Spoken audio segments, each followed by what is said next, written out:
This episode is brought to you by Capital One. Capital One's tech team isn't just talking about multi-agentic AI, they already deployed one. It's called Chat Concierge, and it's simplifying car shopping. Using self-reflection and layered reasoning with live API checks, it doesn't just help buyers find a car they love. It helps schedule a test drive, get pre-approved for financing, and estimate trade-in value. Advanced, intuitive, and deployed. That's how they stack. That's technology at Capital One.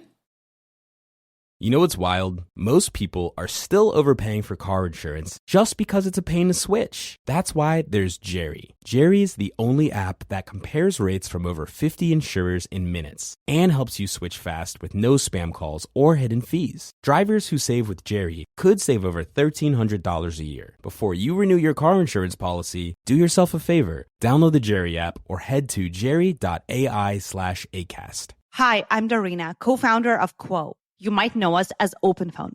My dad is a business owner, and growing up, he always kept his ringtone super loud so he'd never miss a customer call. That stuck with me.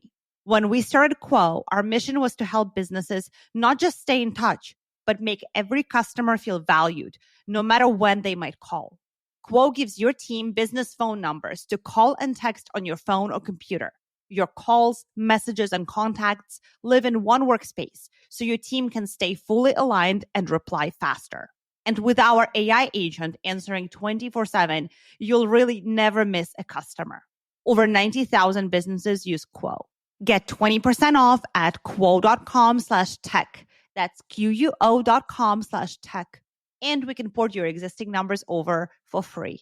Quo. No missed calls, no missed customers. If your dog could talk, they'd beg for Ollie. The full-body tail wag, the excited little hops, the big, goofy grin, that's the Ollie effect. Ollie delivers clean, fresh nutrition in 5 drool-worthy flavors, even for the pickiest eaters. Made in U.S. kitchens with high-quality, human-grade ingredients, Ollie's food contains no fillers, no preservatives, just real food. Just fill out Ollie's 30-second quiz and they'll create a customized meal plan based on your pup's weight, activity level, and other health info. Dogs deserve the best, and that means fresh, healthy food. Head to ollie.com/healthypup, tell them about your dog, and use code HEALTHYPUP to get 60% off your welcome kit when you subscribe today. Plus, they offer a happiness guarantee on the first box, so if you're not completely satisfied, you'll get your money back. That's OLLIE.com/healthypup and enter code HEALTHYPUP to get 60% off your first box.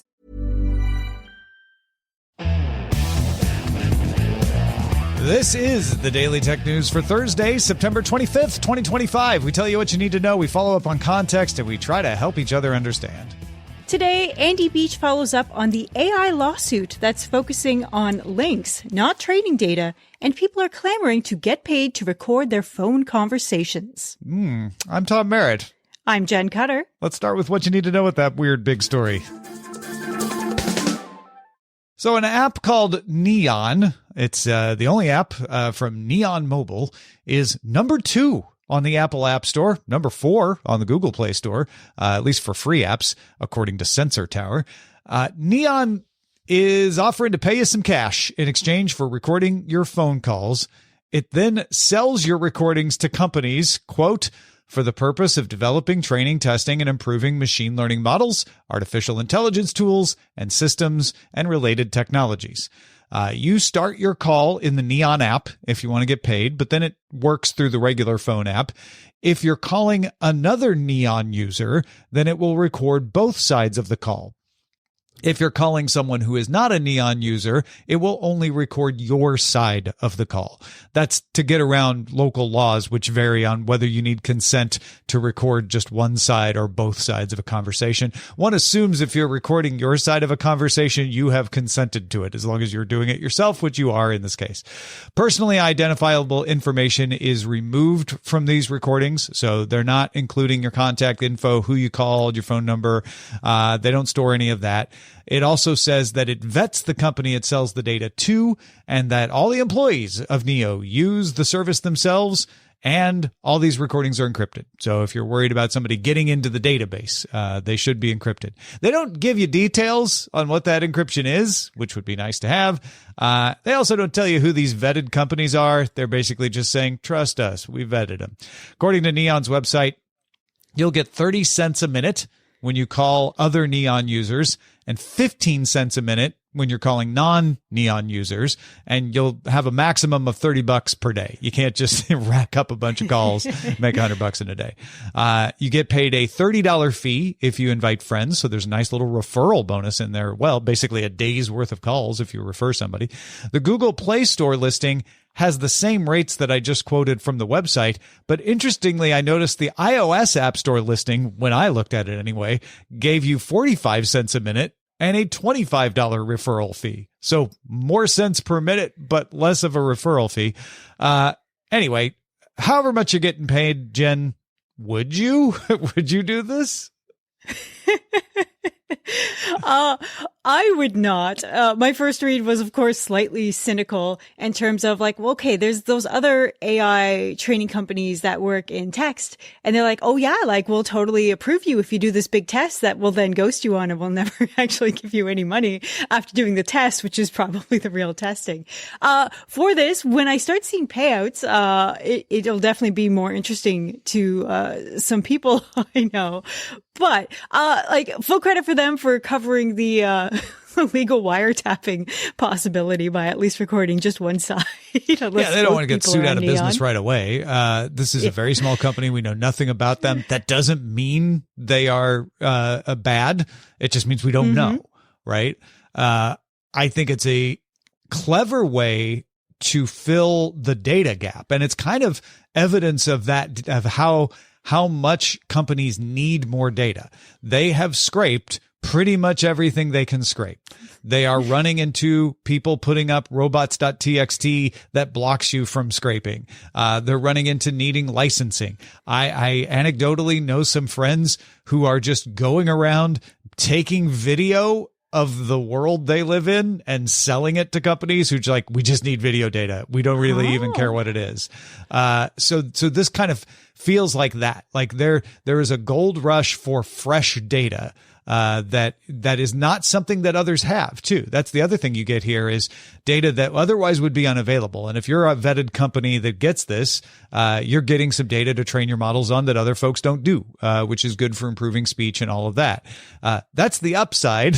I think where most people's heads go these days is the downside, which is who are these companies? What are they going to use this for? Yes, if they use it just to train data and then delete it, great. But are they going to simulate my voice? You know, is some scammer going to get a hold of this somehow and then be able to impersonate me? It does seem like Neon is taking some tactics to stop that from being likely, but it's far from bulletproof, if you ask me. Yeah.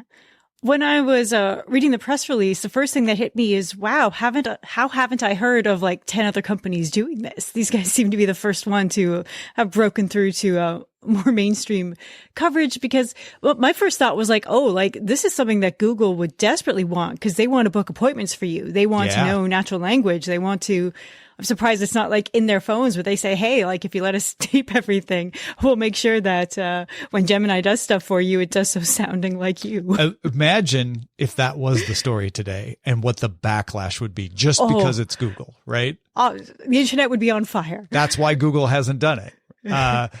I would guess, I haven't looked, that there are dozens of other companies doing this. Why Neon became the one that became most popular, I don't know. But the reason it's getting the coverage is because it shot to the top of the App Store's charts, and people were like, what is that? Why is that so popular? Yeah, do you think it's because of the name? Well, it's a great name. Like retro is big right now, and Neon is retro. Yeah, maybe, or they're just good at SEO. You know, but it is popular. People need cash, and a lot of people are like, I don't care. I don't talk about anything on the phone that anyone would care about. Or I imagine a lot of people think I'm going to game the system. right? Now, they have a whole fact section about how you can't game the system. That's why they put a $30 max per day. But I'm sure folks can figure out how to weave within their rules, and stay legitimate, provide useful data, but not say anything that's worthwhile. Mm-hmm. DTNS is made possible by you, the listener, thanks to A.B. Poppy, Dale Mulcahy, Matt Zaglin, and Kenshi Yoshino. Hey, what's up? It's Mario Lopez. Back to school is an exciting time, but it can also be overwhelming, and kids may feel isolated, a vulnerability that human traffickers can exploit. Human trafficking doesn't always look like what you expect. Everyday moments can become opportunities for someone with bad intentions. Whether you're a parent, teacher, coach, or neighbor, check in, ask questions, stay connected. Blue Campaign is a national awareness initiative that provides resources to help recognize suspected instances of human trafficking. Learn the signs and how to report at dhs.gov/Blue Campaign. Banking with Capital One helps you keep more money in your wallet with no fees or minimums on checking accounts and no overdraft fees. Just ask the Capital One bank guy. It's pretty much all he talks about, in a good way. He'd also tell you that this podcast is his favorite podcast, too. Ah, really? Thanks, Capital One bank guy. What's in your wallet? Terms apply. See CapitalOne.com/bank. Capital One N.A. member FDIC.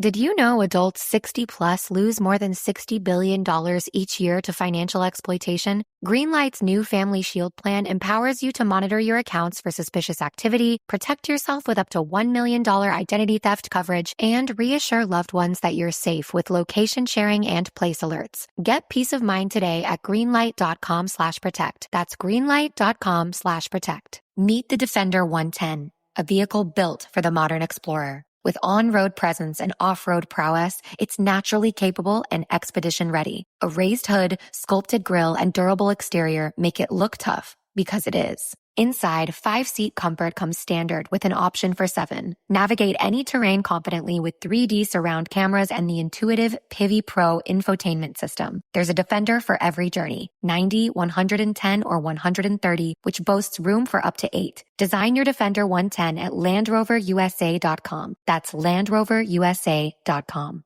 What's up? Grace from the Working Hard podcast here, and I want to tell you about something exciting. You're watching Every Dollar, and Walmart Business helps you stretch each one. From office supplies to snacks and cleaning gear, you'll get everyday low prices, plus easy bulk ordering and fast delivery. And with tools like spend tracking and multi-user accounts, staying organized is simple. Save time, money, and hassle at business.walmart.com. It's free to sign up. There's more we need to know today. Let's get to the briefs. The European Commission rejected an official filing from Apple requesting the EU repeal the Digital Markets Act or reform the law and delegate enforcement to an independent agency. Elsewhere in Europe, after pressure from the Euro Consumers Advocacy Group, Microsoft will make extended security updates for Windows 10 free to users in the European Economic Area. That's the EU plus Iceland, Liechtenstein, and Norway after the end of the support on October 14th of this year. The rest of the world still has to pay $30, use points, or agree to backup data to Windows Backup. The Extended Security Updates program will end October 13th, 2026. Yeah, the fact that you only get a year makes me wonder if there's just a lot more light than heat around this story. I know a lot of people are very upset and pushing for this, which is why Euro Consumers was able to put enough pressure on Microsoft to make this change in the EEA. But in a year, I mean, is it just so that you can have a year to get a new computer? Or I know actually Euro Consumers, to their credit, is like, no, we think they should continue to support it beyond the year. We're going to push them for that too. So maybe they'll achieve that. Yeah, like I was going to pay the $30 and not even think about it since Canada is not in the European Union. But I initially thought it was 2 years, which I would have been happy to give $30 for 2 years. Mm-hmm. $30 for 1 year, I feel a little taken advantage of. Yeah, and the Windows backup thing is kind of a monkey's paw, right? Like if you have less than the free 5 gigabytes of storage, great. But if your Windows backup is large or you're already using OneDrive for something else, you might end up having to pay for OneDrive at that point. So then it might be better to just pay the $30. or just go buy a new machine, I think is what Microsoft is also hoping some people will do.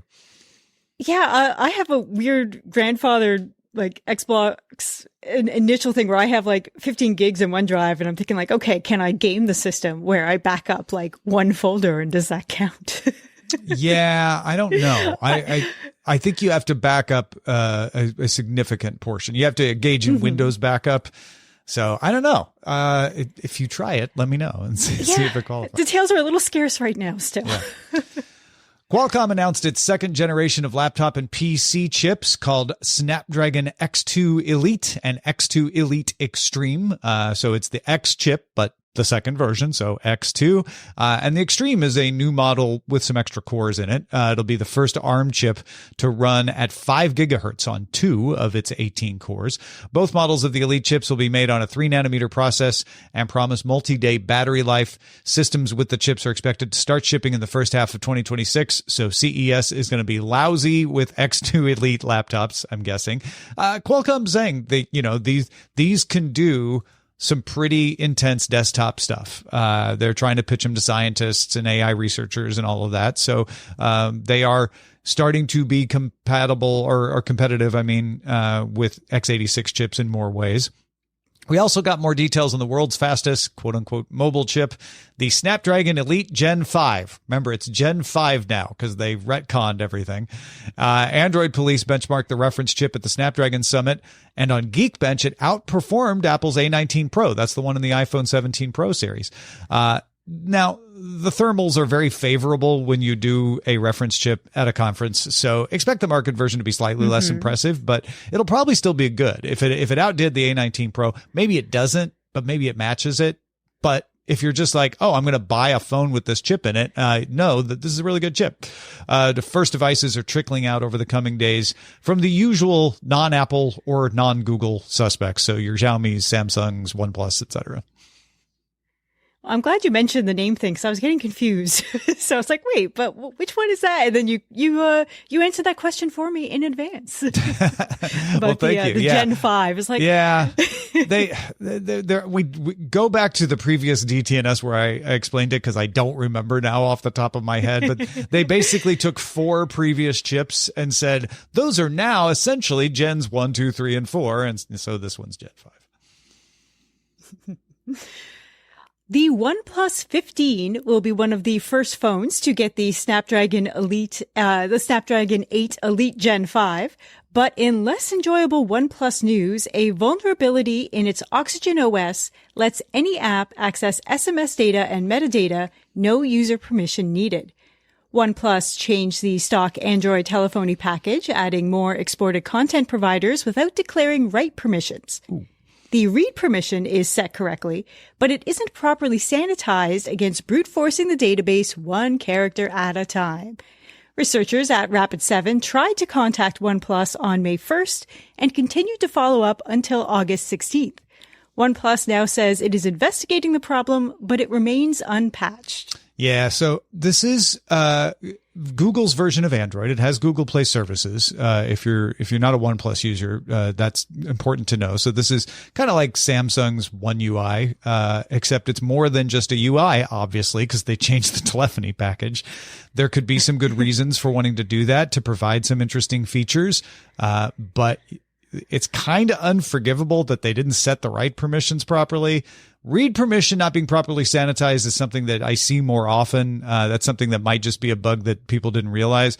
But man, not responding to Rapid7 in May, certainly not responding by August, not a good look. And this is unpatched. So if you have a OnePlus phone, be careful what you are running on it and what you have installed on it, because something that's installed could take advantage of this. And you probably only want to use very trustworthy apps on your OnePlus phone until this gets fixed. Yeah. And brute forcing one character at a time, just it feels classic. It's so old school. Yeah. Boom, boom, boom. Look, see what that database says, and I can figure out what's in there. The U.S. is expected to issue an executive order on Thursday related to the sale of the U.S. arm of TikTok. And Australian Liberal Senator James Patterson told Sky News he thinks Australia maybe should use the U.S. version of TikTok. He's like, hey, we're going to have this U.S. version, which will be safer, in his words, to the Chinese version of TikTok or the Singaporean version of TikTok, depending on how you look at it. Australia also drafted legislation that would penalize cryptocurrency companies with a fine of as much as 10% of their annual turnover if they violate new rules. Those new rules would bring digital asset and tokenized custody platforms under the Corporations Act and the consumer protections and licensing requirements that act entails. That means getting an Australian financial services license if you want to continue to be one of these companies. And of course, something they probably should have been doing already, but now have consequences, avoiding misleading and deceptive conduct, as well as unfair contract terms. Yeah, you're seeing a lot of these rules worldwide go to 10% of annual turnover or annual something, because otherwise a fine is just a cost of doing business. Right. You want to make it a fine they want to avoid. Not like some people pay parking tickets because they're like, well, that's the fee for parking here, and it was convenient enough, so it's worth it. You don't want it to be like that. What about Australia and maybe other countries deciding, well, we're going to use the U.S. version of TikTok? Yeah, I'm waiting to see what Canada ends up thinking about this as well, because Australia is a Commonwealth country. We're a Commonwealth country. Canada did the weird thing where we kicked out TikTok's business. So there's no like TikTok Canada anymore, but we kept the app. We never blocked the app, like not even for a day. I don't know if because our privacy commissioner was unhappy with how TikTok had handled youth data, and that report came out yesterday.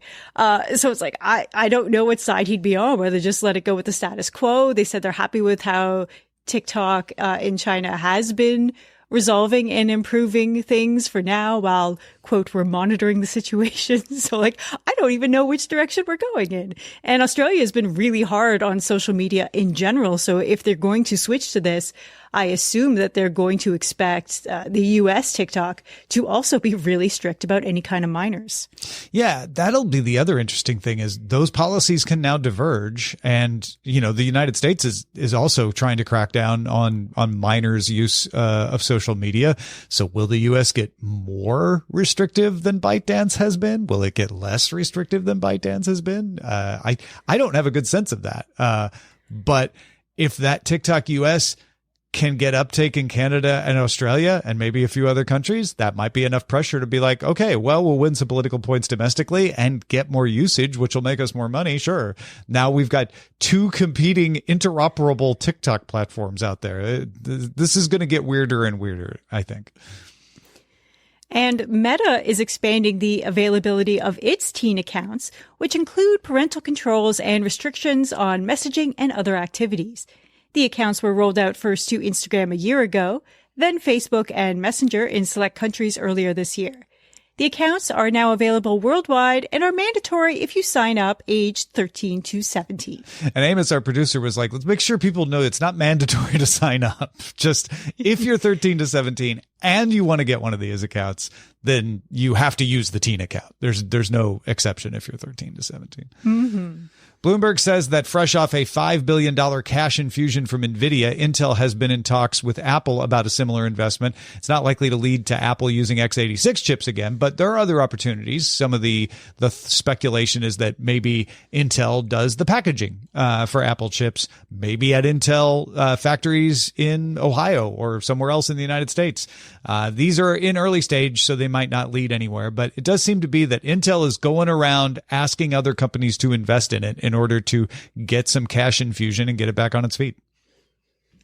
Xiaomi announced its $630 Xiaomi 17 Pro and Pro Max at an event on Thursday. They have a screen on the back for framing selfies, setting timers, and using controls for things like music and podcast. Xiaomi also announced a $40 retro handheld console case that takes advantage of the back screen to make a Game Boy-style game experience. It gives you 4 face buttons and a circular D-pad, along with a 200 mAh battery for an extra 3 hours of gameplay. Xiaomi also launched an 8.8-inch 3K tablet called the Xiaomi Pad Mini for $429. I think the screen on the back is something so many companies have tried. I've never seen a company turn it into a Game Boy before. I know it's an extra $40, but that's interesting. I think that's kind of cool looking. Ahead of next Tuesday's Amazon announcement, a job listing from Amazon mentioned that the Prime Video Fire TV organization is seeking an engineering leader that will help in building a Vega OS product. That pretty much confirms what everyone thought, that Amazon is going to replace Android on Fire TVs with its own custom OS. Meanwhile, Amazon agreed to settle a lawsuit from the U.S. Federal Trade Commission, which accused Amazon of using deceptive practices to get customers to sign up for its Prime subscription. Pending court approval, the deal would see Amazon pay a $1 billion civil penalty to the government and then create a $1.5 billion fund to be split up among an estimated 35 million customers. The deal also requires Amazon to display a clear and conspicuous button for customers to decline Prime and stop using a button deterring cancellations that says, "No, I don't want free shipping." Amazon must also let customers cancel using the same method they used to sign up. Yeah, my dad was one of the people who tried to cancel Prime and couldn't. But then back then, Amazon announced, "Oh, we're getting NHL hockey." So Dad stopped trying to cancel it. So he couldn't get the dark patterns clear. And then it ended up working in his favor because he got hockey. All right. Mm-hmm. At least that's a positive ending. OpenAI is rolling out a new ChatGPT feature called ChatGPT Pulse, which gives you personalized news, research, and other updates each day based on your prior conversations. It's made up of 5 to 10 visual cards. ChatGPT Pulse will be available to users that pay $200 per month for a ChatGPT Pro subscription. The company plans to roll it out more widely later this year. All right, folks, those are the essentials for today. Let's dive a little deeper. Previously, we talked about Penske suing Google over AI overviews. Penske Media, Rolling Stone's parent company, isn't the first to sue over copyright concerns with AI, but it is the first major U.S. media house to sue over AI overviews. We sat down with Andy Beach to understand more about what makes this lawsuit different and significant. Andy, thank you for joining us and bringing us a story that is not about the oil company Penske. Yep. I was as confused as anybody. And then I had to go research and realize that it was really Rolling Stone, Billboard, Variety, and a whole host of people we were talking about. And it's not the truck rental company either.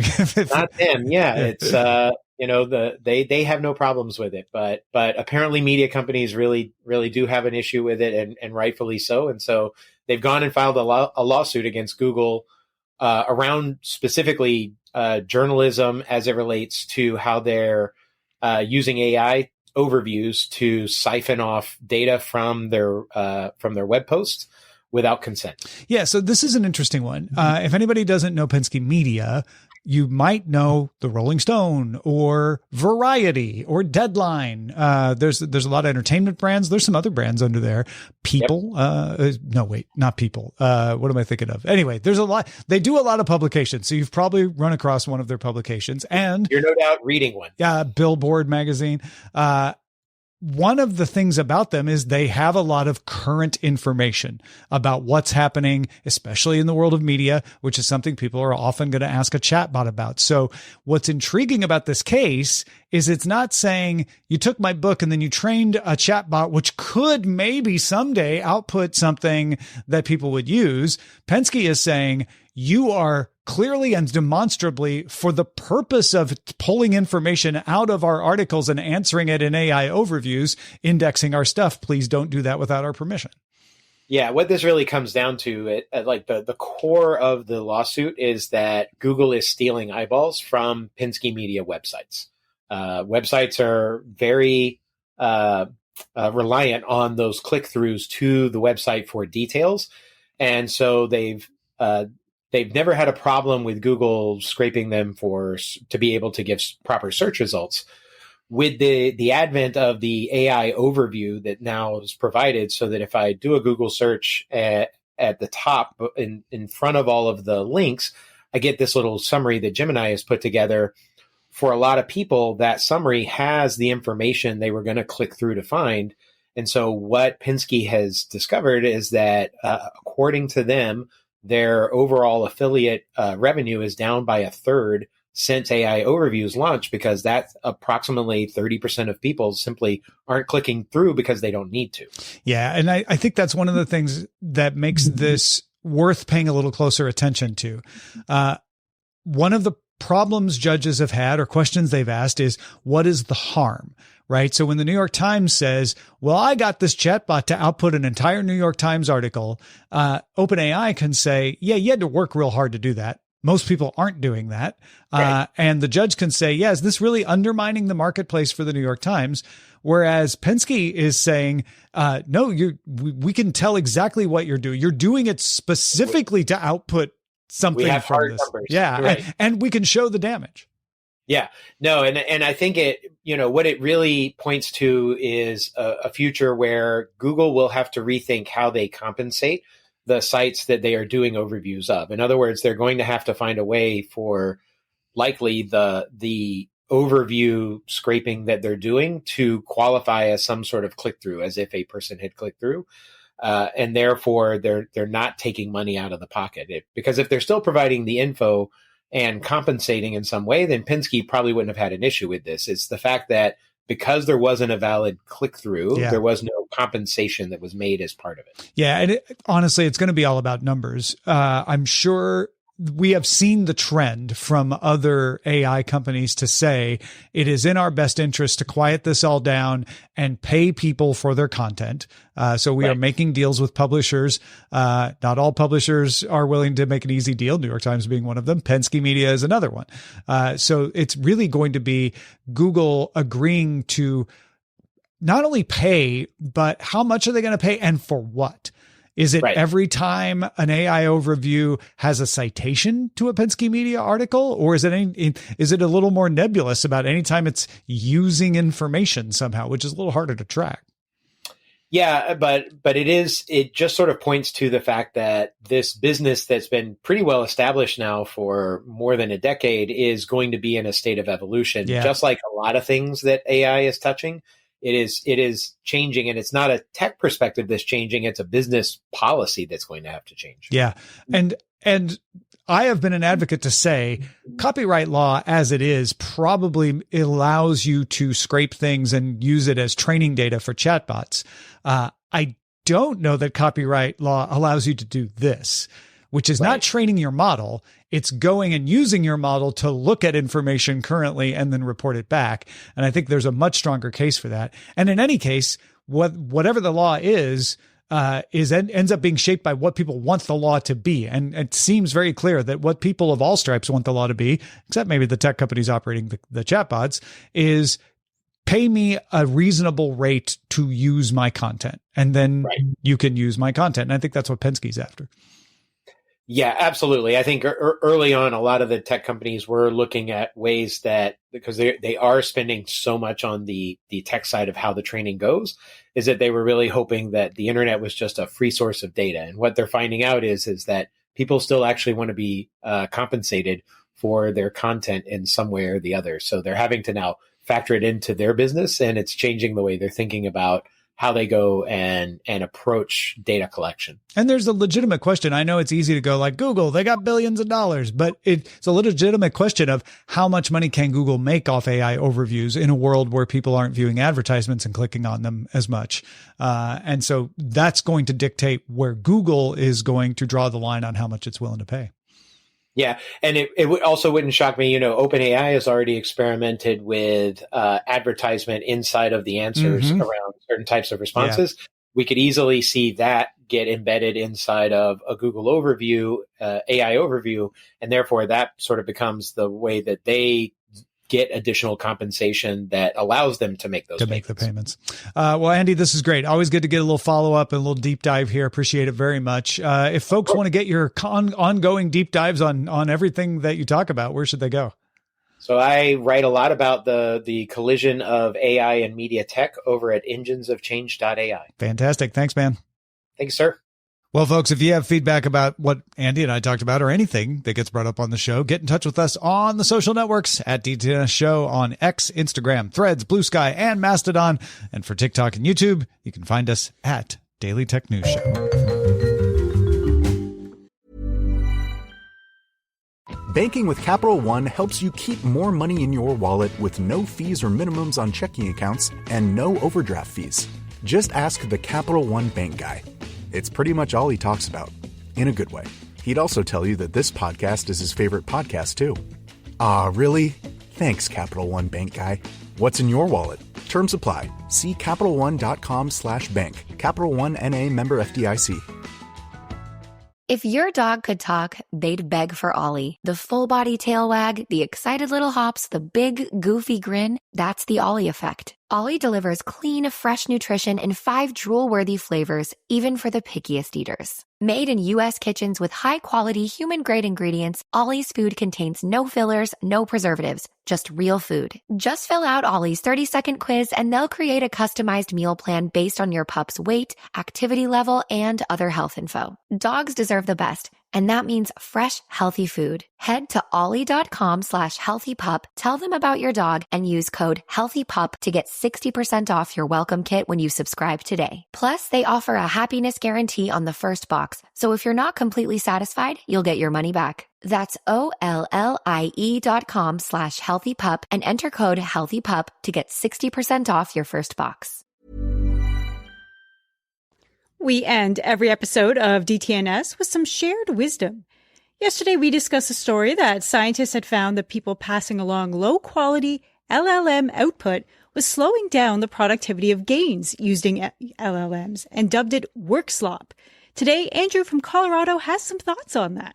Yeah, Andrew writes, DTNS team, as a longtime software engineer, work slop really sounds like a much larger section of the working world is now dealing with copy coding, where an engineer would get stuck looking for a solution, Google it, and copy paste the first answer from Stack Overflow/Reddit that they found and hoped it worked.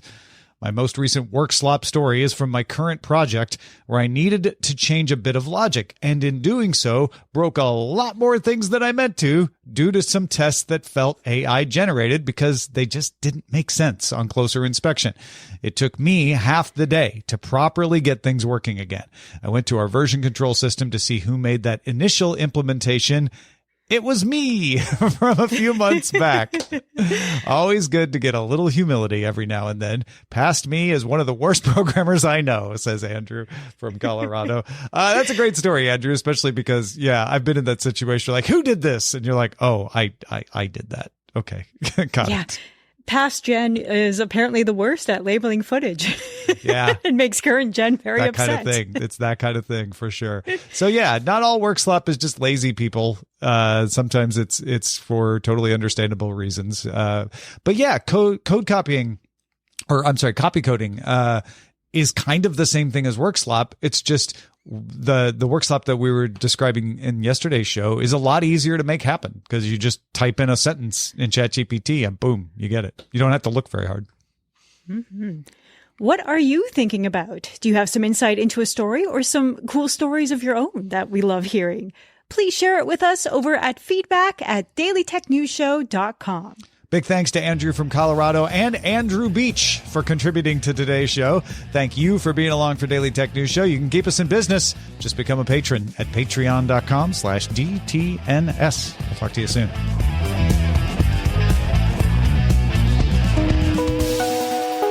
The DTNS family of podcasts, helping each other understand. Diamond Club hopes you have enjoyed this program. If you love to travel, Capital One has a rewards credit card that's perfect for you.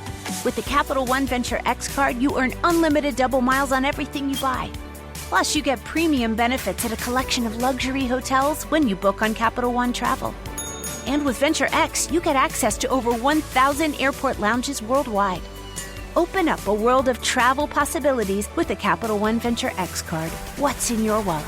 Terms apply. Lounge access is subject to change. See CapitalOne.com for details. If your dog could talk, they'd beg for Ollie. The full-body tail wag, the excited little hops, the big, goofy grin, that's the Ollie effect. Ollie delivers clean, fresh nutrition in 5 drool-worthy flavors, even for the pickiest eaters. Made in U.S. kitchens with high-quality, human-grade ingredients, Ollie's food contains no fillers, no preservatives, just real food. Just fill out Ollie's 30-second quiz and they'll create a customized meal plan based on your pup's weight, activity level, and other health info. Dogs deserve the best, and that means fresh, healthy food. Head to ollie.com/healthypup, tell them about your dog, and use code HEALTHYPUP to get 60% off your welcome kit when you subscribe today. Plus, they offer a happiness guarantee on the first box, so if you're not completely satisfied, you'll get your money back. That's OLLIE.com/healthypup and enter code HEALTHYPUP to get 60% off your first box.